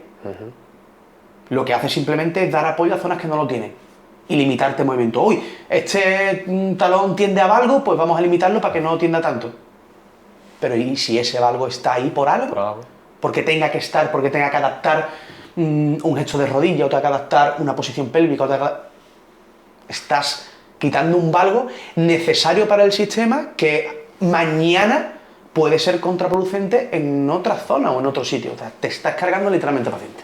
Bueno, lo que decías antes de que al final el cuerpo también se adapta. O sea, lo que decíamos de la columna, claro, que se adapta... Pero se adapta incluso a los cambios que tú le metas externamente. Pero no sabemos si a medio o largo plazo puede ser más beneficioso o contraproducente. La única cosa para tú saberlo, para que una persona autosepa, es... sigo incómodo, no me adapto, no me ayuda. Otra cosa es decir, tengo dolor, me ponen una plantilla para mi dolor, si no se va. La plantilla no la necesito, no es que esté mal, hecha, pero no la necesito. ¿Por qué? Porque no ha modificado nada. Y tú lo tienes que ver un poco en el medio plazo, porque a corto plazo volvemos a hablar de lo mismo. entra el efecto placebo. Es lo que te iba a decir ahora, el efecto placebo, es decir, me he puesto en la plantilla, ahora he corregido y no voy a sentir dolor. Pero es que el efecto placebo es como el dolor, o sea, está en todo. En todo hay un porcentaje de efecto placebo. En todos los tratamientos está el efecto placebo. Que tú condicionas a un paciente o una persona en base a lo que le digas. En base a la narrativa de tu tratamiento, cómo se lo pintes, cuántas flores le pongas, cómo se lo digas. Ya. Es que al final, un podólogo te puede condenar a estar toda tu vida con una plantilla. O sea, siempre depender de la plantilla. Y a lo mejor no la necesitas. Claro, y a lo mejor no la necesitas. Para absolutamente nada. Y que luego cuando te quitas la plantilla, yo cuando me quito la plantilla, es en plan, uy, Claro. estoy raro. Claro. Tendría que probar. Yo creo que no lo voy a quitar, no sé, a ver qué hago. Tú tienes que, yo siempre lo voy a probar. Yo lo que le digo a los pacientes, ¿Sabes? digo, ¿cuánto ha cambiado tu situación desde que tienes las plantillas? Nada, muy poco. Me noto igual. ¿Qué verás? ¿Qué tienes de perder? ¿Que te encuentres los primeros días un poco más incómodo? ¿Qué tal? Y puede incluso hasta que aparezcan síntomas. ¿Por qué? Porque sabes que estás sin plantillas. Hablemos de curiosidades. Bueno, son curiosidades. A mí me ha llamado la curiosidad algunos temas que mencionabas en Instagram. Quiero que los comentemos un poquito. Bueno, porque a lo mejor también hay gente que le llama la curiosidad. Y el primero, mencionaste en un post que las mujeres pueden tener dolor de cabeza después del sexo. Expliquemos esto y en el caso de que pase o a una mujer lo haya sentido, ¿cómo se puede solucionar? ¿Se puede solucionar o no? ¿Lo pueden aliviar? Esos son procesos hormonales. Eso es como... a ver, tampoco te puedo explicar mucho de ahí porque eso al final yo lo que hago muchas veces es que cuando leo estudios y leo papers y cosas, intento trasladar con cierta facilidad ese paper a post o reel o cosas, ¿no? Entonces al final son papers puntuales que me resultan curiosos y luego pues los transmito y los pongo ahí, ¿no? Pero al final son procesos hormonales como el de una embarazada. Una mujer puede tener dolor lumbar y con el embarazo o con el proceso de embarazo quitarse el dolor lumbar o al contrario, que no tenga dolor lumbar y cuando esté embarazada empieza a tener dolor lumbar. Que en nuestro pensamiento más primitivo, ¿no? Tendría sentido porque dice, bueno, si mi columna se deforma, si me sale una panza, si los órganos varían de sitio y tal, posible que posturalmente la espalda sufra, ¿no? Podría ser, pero ¿cómo explicas la parte de tengo dolor lumbar y con el embarazo se me quita? Yeah. Al final son procesos hormonales y el tema de los dolores de cabeza, hay una parte hormonal importante, igual que por ejemplo con pacientes que son migrañosos, en fin, hay varios tipos de patologías que tienen o sea, todas la tienen, pero hay algunas que cobran pues más relevancia, ¿sabes? O más importancia. Pero eso, al igual, por ejemplo, otro dato curioso es el de los sadomasoquistas, ¿no? Que en el contexto de dolor tienen el significado de que ese dolor es placentero y les gusta, pero sin embargo, fuera de ese contexto, sienten más dolor que otro tipo de personas que no son sadomas, que no les gusta el sado, ¿no? Sí, que yo te puedo pegar una bofetada en medio de la cama porque estamos en una situación erótica y de sexualidad, pero luego te lo pego aquí en la calle y por mucho que seas sadomasoquista no te va a gustar. No te va a gustar. Porque está en otro contexto. Y que puede dolerte más que a otra persona que le metan la misma, más fuerte incluso en la misma cama. galleta. De hecho, es que depende mucho del contexto. Porque si tú estás en un contexto de excitación, esa propia excitación sirve de hipoalgesia. Entonces, te va a doler menos. Es la famosa adrenalina, ¿no? Y la dopamina, ¿no? Yo pongo siempre el ejemplo de cuando te haces un corte, te haces un daño, o un toro te coge en San Fermín, por ejemplo, y te hace una cornada, ¿no? Lo primero que se ve siempre es cómo esa persona, aparte de que el toro lo haya cogido, es como corre como un condenado a quitarse del medio, a salvar la vida. ¿Por qué? Porque el cerebro prioriza lo que es más importante para mí aquí y ahora. Sobrevivir. Cuando tú pasas la valla y te quedas en el suelo, ves la herida, empiezas a tener dolor. De hecho, hay imágenes muy significativas que eso se traduce a nivel puramente orgánico, que es que cuando te producen ese desgarro, el tejido incluso a veces no sangra. No sangra hasta que estás a salvo, ¿no? Estás a salvo. ¿Por qué? Porque todo el organismo se pone en un estado de protección y prioriza lo más importante, que es que dar capacidad, oxígeno, sangre a la musculatura para huir, salir corriendo. Y toda la sangre, ¿dónde tiene que ir? Al corazón y a los pulmones. Para que vaya al músculo. Y eso son jerarquías de trabajo a nivel del organismo, pero dependientes del contexto. Ya. Entonces, la gran mayoría depende del contexto. De hecho, tu flexión lumbar puede dolerte en un contexto determinado y la misma flexión lumbar en otro contexto no dolerte. Entonces, el contexto es determinante en este tipo de situaciones. Porque en la parte contraria, si nosotros cogemos un contexto en el que tú has tenido dolor o has experimentado dolor, el dolor llega a un punto de desarrollo donde cada vez abarca más. Cuando al principio solamente era corriendo, ya no es solamente corriendo, ya es también andando, ya es también estando de pie, ya es también sentado, ya es también tumbado en la cama, cada vez va abarcando mucho más terreno en la vida de una persona. ¿Qué es lo que pasa? Que en situaciones similares a la que pasa la experiencia, también puedes desarrollar dolor. No hace falta que sea solo saltando el cajón. A lo mejor puede ser subiendo o bajando escaleras, que puede tener una transferencia parecida. Entonces, es que el contexto determina muchas cosas, para bien y para mal, ¿eh? Porque yo, por ejemplo, al final lo importante en los pacientes es dar una situación de seguridad al principio, es decir, que el paciente se sienta seguro con lo que vaya a hacer para modificar las percepciones en ese contexto y luego modificar el contexto. Asimilarlo lo máximo posible, pero asegurarme de que no desencadenan los síntomas en ese contexto. Para que empiece a trabajar desde ahí y podamos hacer una transferencia hacia la exposición. Curiosísimas esas cosas. Sí, es una pasada.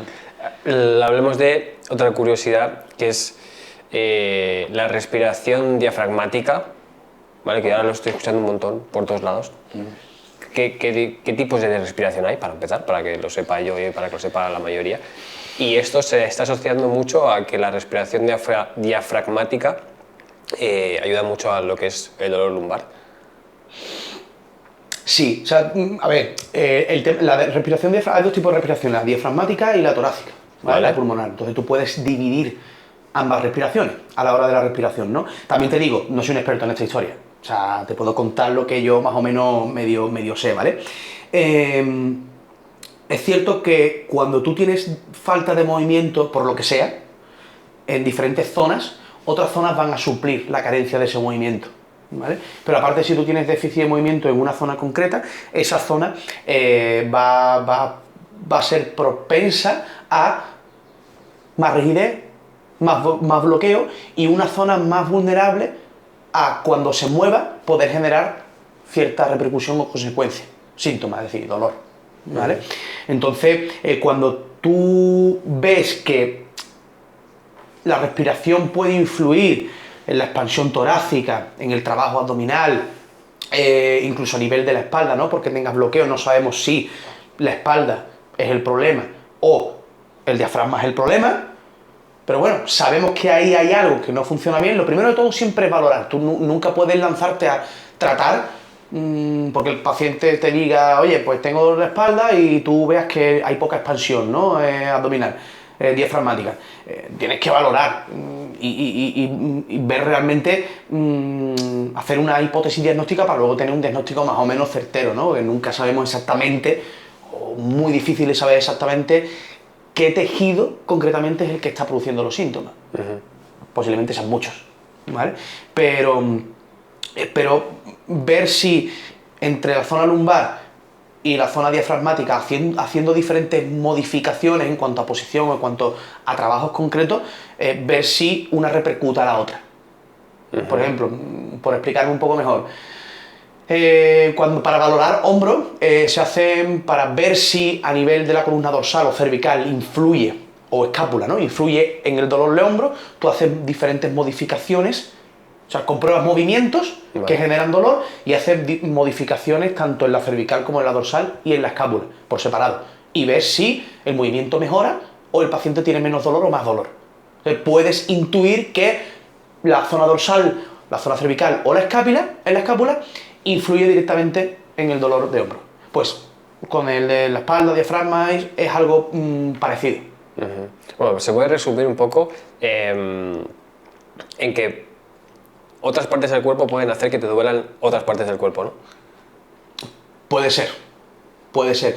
Por ejemplo, en el tema del diafragma, el diafragma sí que, como hay diferentes focos o paracaídas que se suelen llamar de respiración en el cuerpo, uno de ellos concuerda con la parte clavicular, ¿vale?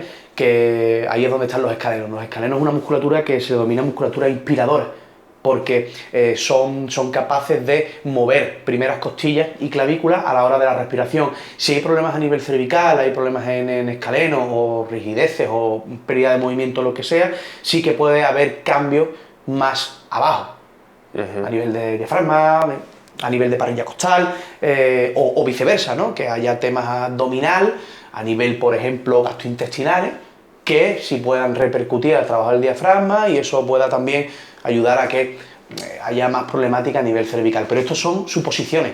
Yeah.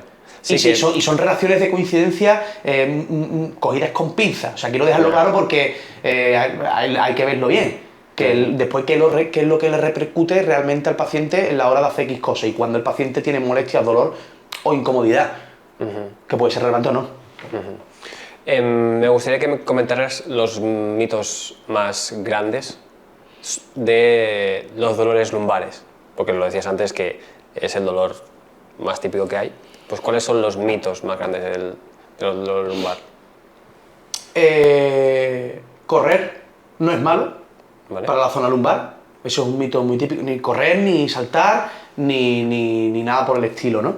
De hecho, se ha visto que correr y saltar de manera controlada y moderada refuerza la mejoría de los discos intervertebrales. O sea que es todo lo contrario a lo que se entendía, ¿no? Otro mito es el tema de que cuando tú haces algún tipo de ejercicio tienes que tener la espalda recta. Por ejemplo, me refiero directamente al peso muerto. El peso muerto. El peso muerto. Cuando tú haces un peso muerto, siempre, ya menos fisios, pero antes muchos fisios, y sobre todo entrenadores, hacen mucho hincapié en la rectificación de la columna lumbar cuando tú haces peso muerto.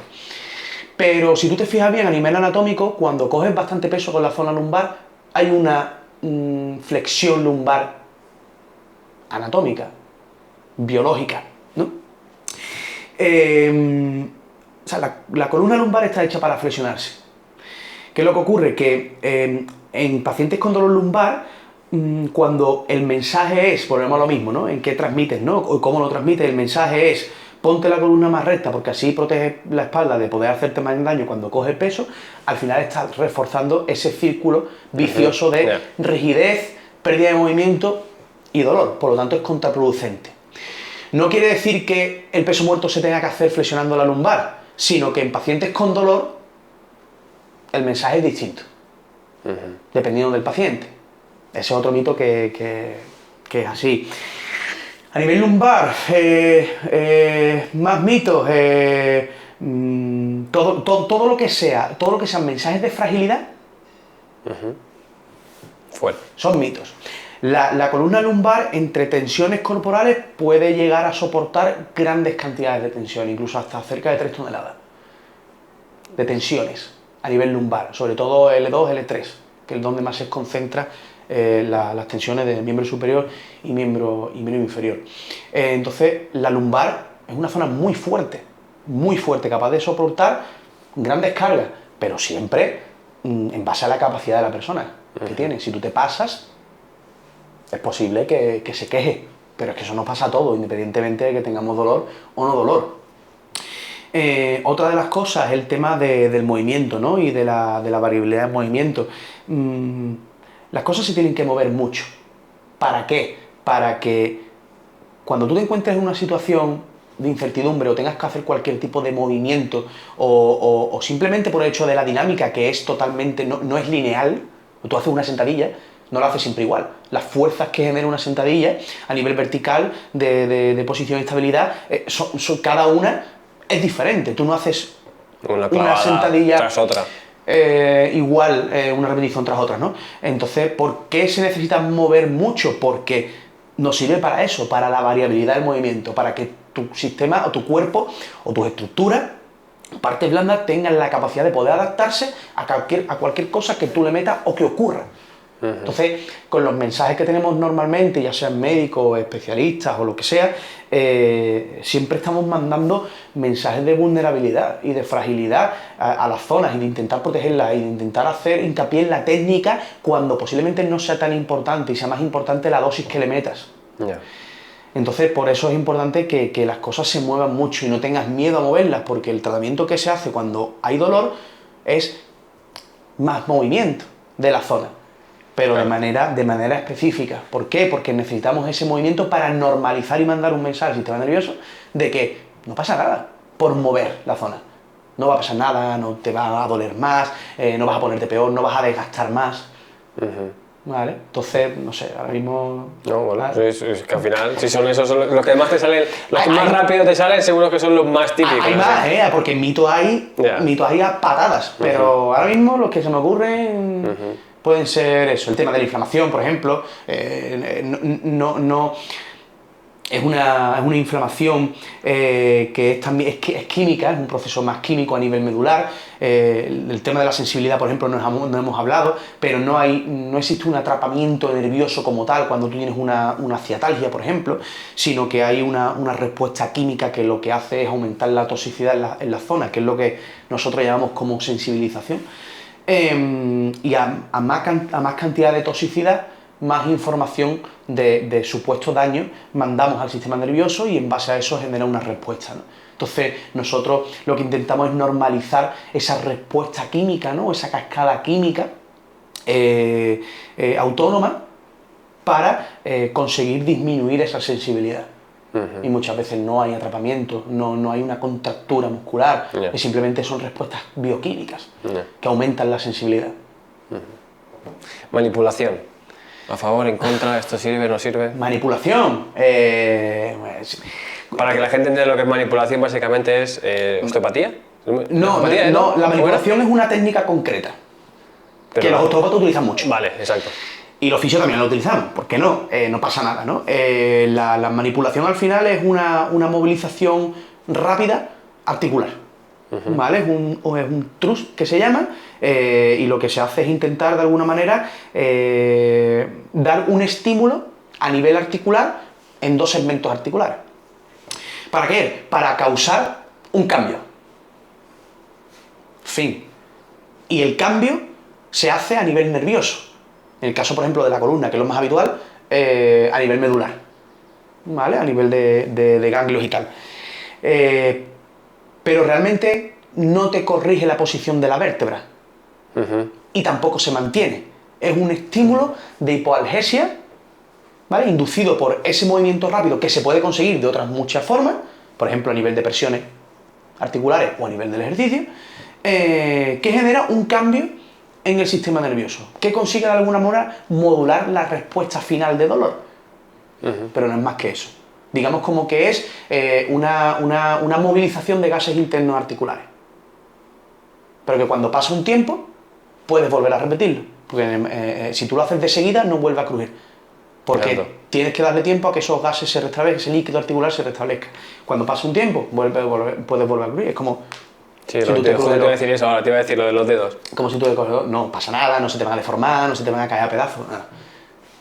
Pero se utiliza en base a la narrativa que tú le des como manipular, te va a alinear la columna, va a conseguir que la vértebra cambie de posición y eso ayude al reequilibrio muscular. Todo esto es falso. Esto es falso. Cuando lo que consigue es un estímulo a nivel del sistema nervioso, pero como otras cosas. ¿Y qué es lo que pasa? Que no mueve nada. O sea, es que no mueve nada. Bueno, pero mueve, o sea, por mucho que lo muevas, luego al final te acaba volviendo al mismo Es que vuelve a lugar. su sitio. ¿Sabes? Es Es clac, que, clac. es que se ha visto que vuelve a su sitio en el momento.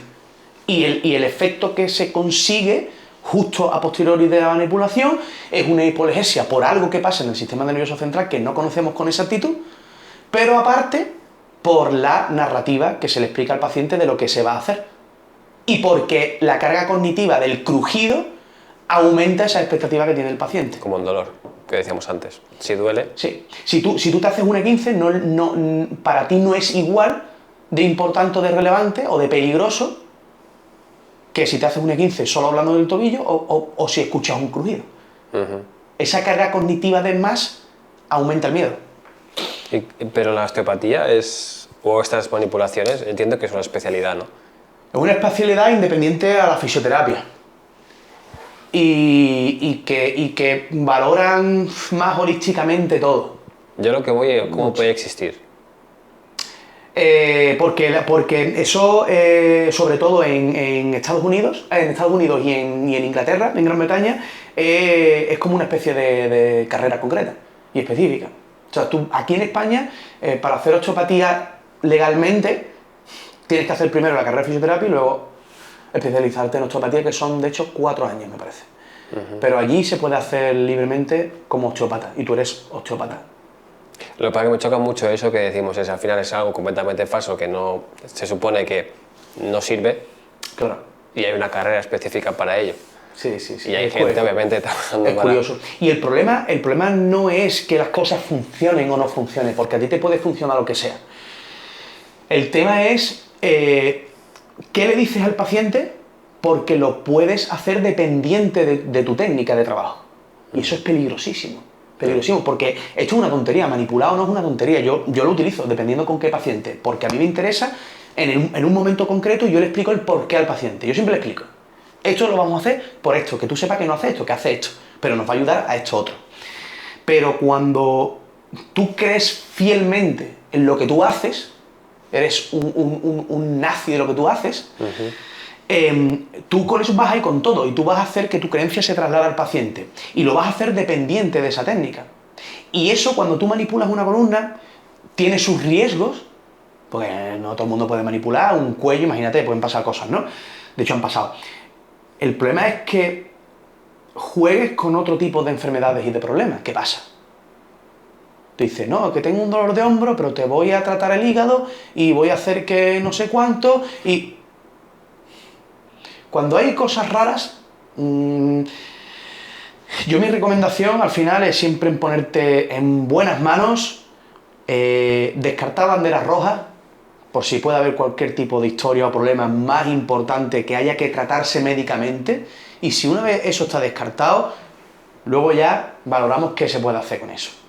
Pero hay muchos pacientes que tienen cáncer, que tienen enfermedades, que se van por esa rama holística y están en un momento de desesperación tal que se agarran a un clavo ardiendo y son muy susceptibles a que emocionalmente otra persona le pueda decir: esto es lo que tú necesitas, esto es lo que te va a funcionar y tienes que venir una vez a la semana para esto. Y esto cuesta tanto y te lo va a solucionar, confía en mí. Cuando estás en un estado de vulnerabilidad tan grande, haces lo que sea, lo que sea. Y cuando te digo lo que sea, es lo que sea, ¿eh? Sí, lo comentábamos antes, que es lo que sea. Al final la desesperación te lleva a hacer cualquier cosa. Y claro, yo te iba a preguntar ahora algo que me acabas de responder de manera indirecta. La pregunta era, ¿cómo puede ser que una persona llegue a ti con 6 diagnósticos diferentes?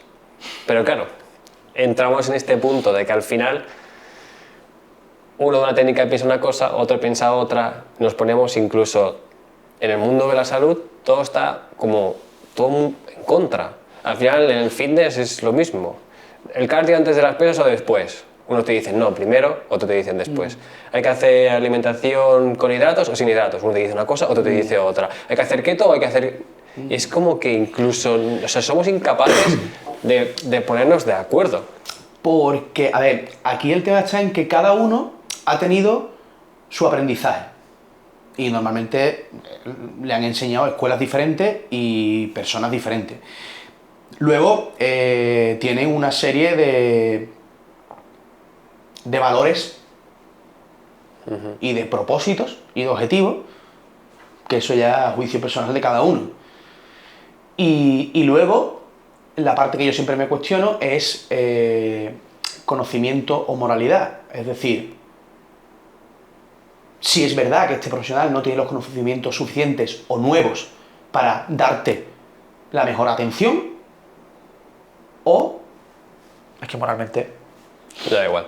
tiende a ver más sus intereses personales que otra cosa, ¿no? Y este siempre en mi debate interno. ¿Por qué tienes tanto diagnóstico? Porque cada uno interpreta las pruebas como lo que sabe, por los conocimientos que tiene aprendido, por lo que cree que ve, y también es un juicio de valor. Entonces tú al final te cuentas con pacientes que tienen varios diagnósticos y tú tienes que trabajar con el paciente también todo eso. Porque al final la persona, cuando está mal, lo único que quiere es poder encajar.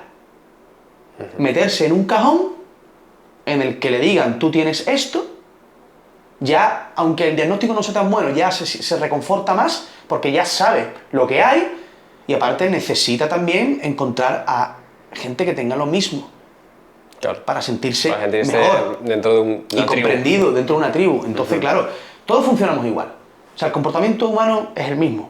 Pasa que al final hablamos de diferentes esferas, pero es el mismo. Entonces, el problema de tanta ansiedad con el dolor, o uno de los problemas, es la incertidumbre en los diagnósticos. Y la gente te viene, me han dicho esto, me han dicho lo otro, que tengo tal, que puede ser esto, que puede ser lo otro. Nadie se aclara. ¿Por qué? Porque cada uno ve la movida desde su parcela. Claro. Pero ve solamente una parte de la movida, porque es lo que él puede ver o lo que le interesa ver.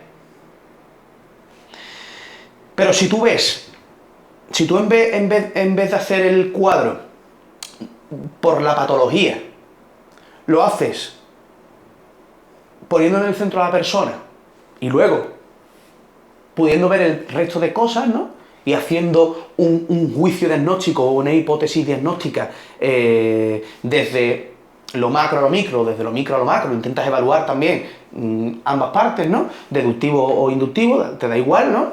Cómo hacerlo. Al final puedes sacar muchas conclusiones que no son específicas de tu sector, pero tú también tienes que ser lo suficientemente honesto y honrado para decir, yo no te puedo ayudar. No es mi parcela, desconozco esto. Ve aquí. Y si no estás completamente seguro al 90 y tanto % de que eso es así, di, no lo sé. No lo sé. Voy a informarme, voy a preguntar, necesito más pruebas, lo que sea. Pero di, no lo sé, no pasa nada. Porque el paciente te va a agradecer el que tú digas, no lo sé, porque antes de tú decirle una tontería, dile, no lo sé, no lo sé. Tenemos esta idea, tenemos estas cosas, puede estar funcionando por esto y por esto, pero ¿qué es lo que ocurre en el dolor crónico complejo? Que no hay un diagnóstico, son procesos evaluativos que hace el sistema en base a un montón de cosas. Eso es lo que jode mucho. Yo lo que detecto, por todo lo que me dices, es lo que has comentado antes al final del beneficio propio. Que al final yo tengo, vamos a llamarlo método, por decirlo de alguna manera.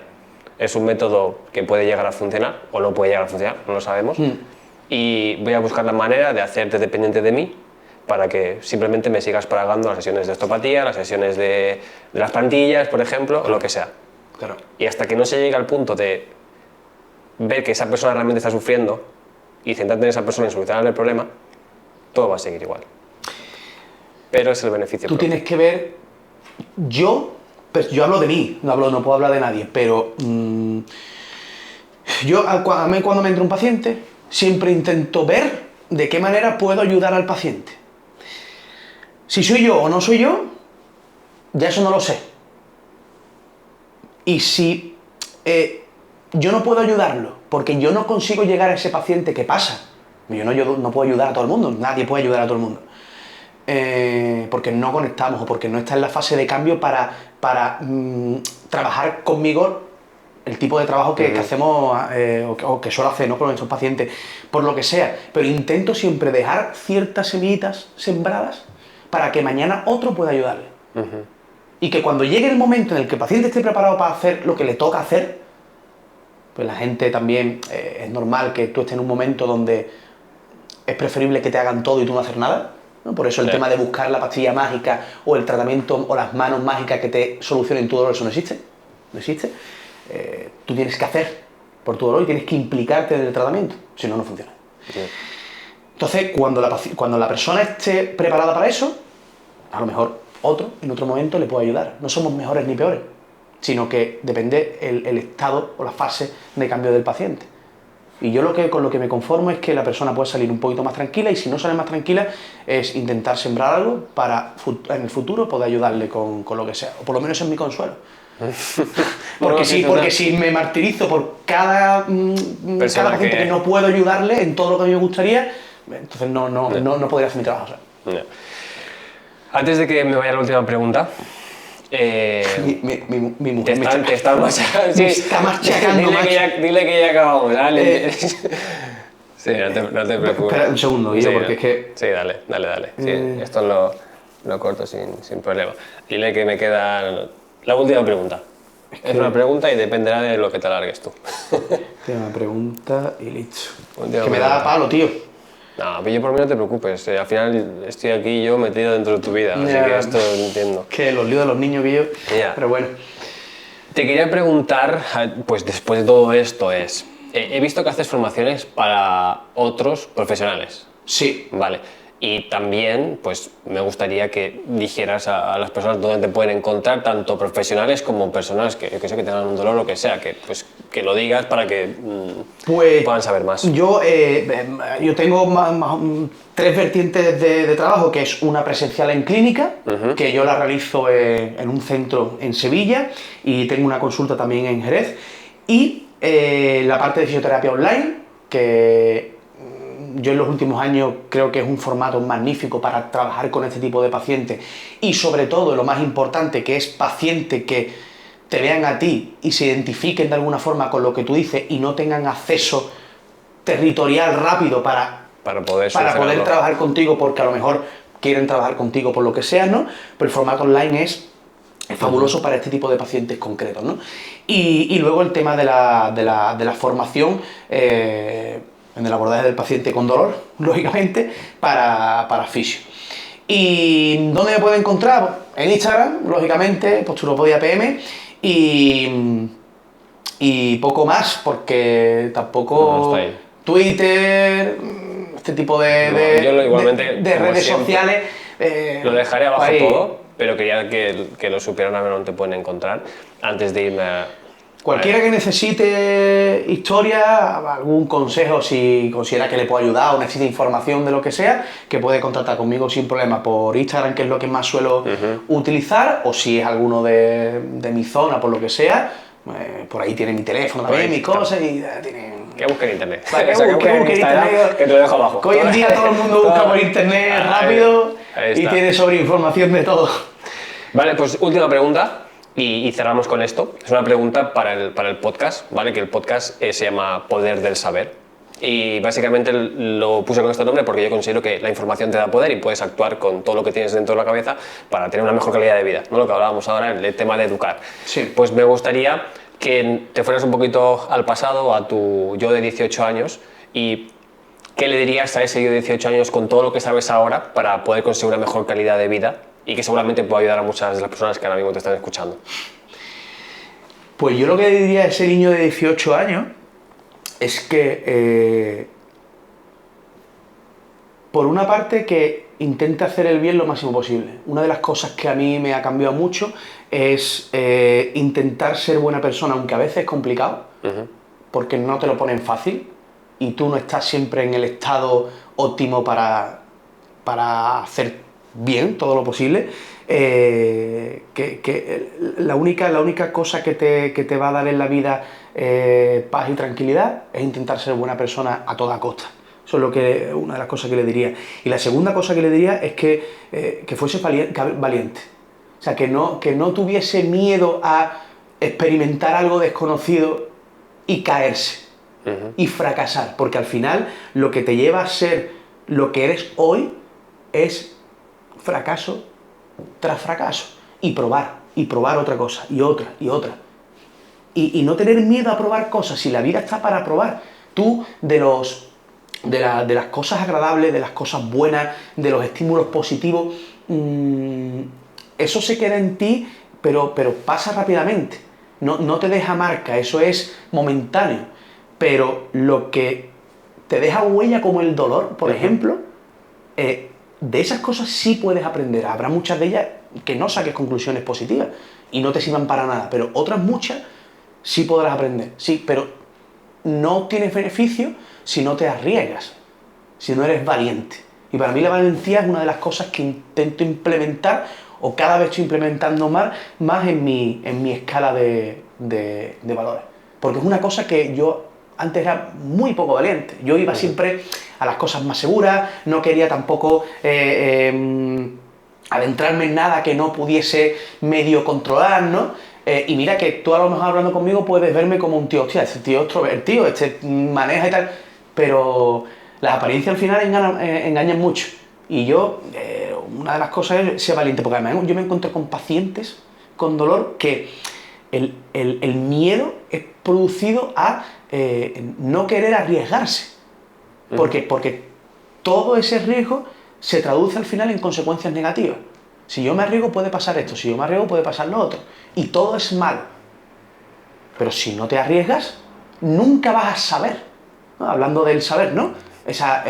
No puedes adquirir nuevos conocimientos que a lo mejor te generen mejores estados o mejores experiencias si no pruebas. Pues yo creo que no hay mejor manera de acabar esto que con este consejo.